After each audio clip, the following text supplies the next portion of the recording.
Skopais prīdis. Bija reiz ļoti bagāts, bet skops saimnieks, prīdis vārdā.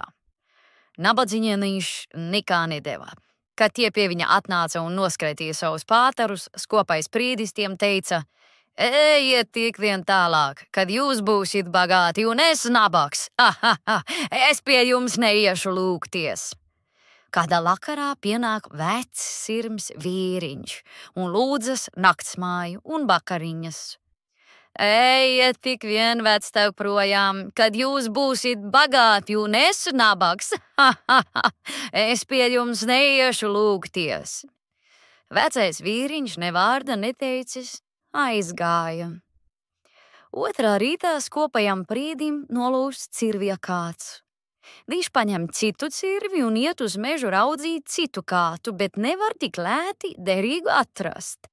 Tik ilgām viņš meklē, kamēr apmaldās. Viņš noblandās līdz tumšam vakaram pa mežu, bet nevar no tā tikt ārā. Pašā vakarā viņš satiek veco vīriņu, kas vakarā lūdza naktsmāju. Mīļo vectēvu, vai jūs nevarētu parādīt ceļu uz manām mājām? Prīdis lūdzās. Kur tad tu tik tālu iemaldījies? Tagad tik varam tikt caur aizsaules mežu uz tavām mājām. Nāc aiz manis. Vecais vīriņš iet pa priekšu un skopais prīdis aiz viņa. Viņi ienāk jaukā birzē, visgaram zaļi, lapaini koki, celiņš apaudzis biezu mauriņu, tālāku no celiņa vispār ir raibas puķītes, saulīte spīd tik spoži, bet ēnas nemaz nav. Dar celiņa abām pusēm aug āveles, bumbieres, plūmkoki, visi pilni augļiem. Vecais vīriņš pa priekšu iedams norauj pābolam, bumbierim un apēd. Skopais prīdis arī izsalcis, visu dienu neēdis, nedzēris, maldies apkārt pa mežu.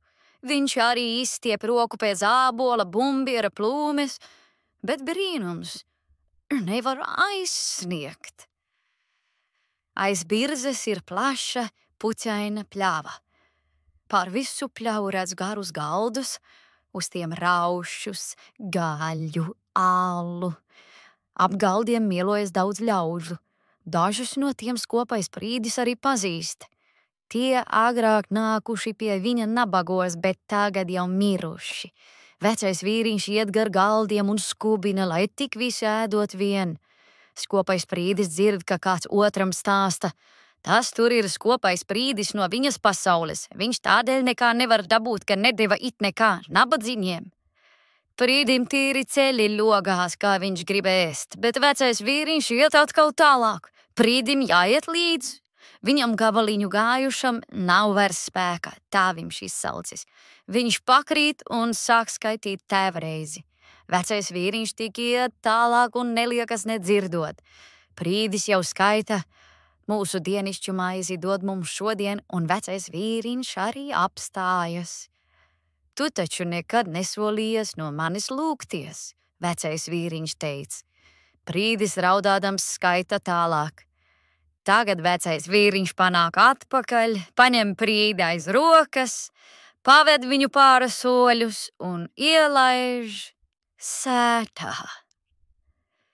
Nu prīdis vairs nav skopais prīdis.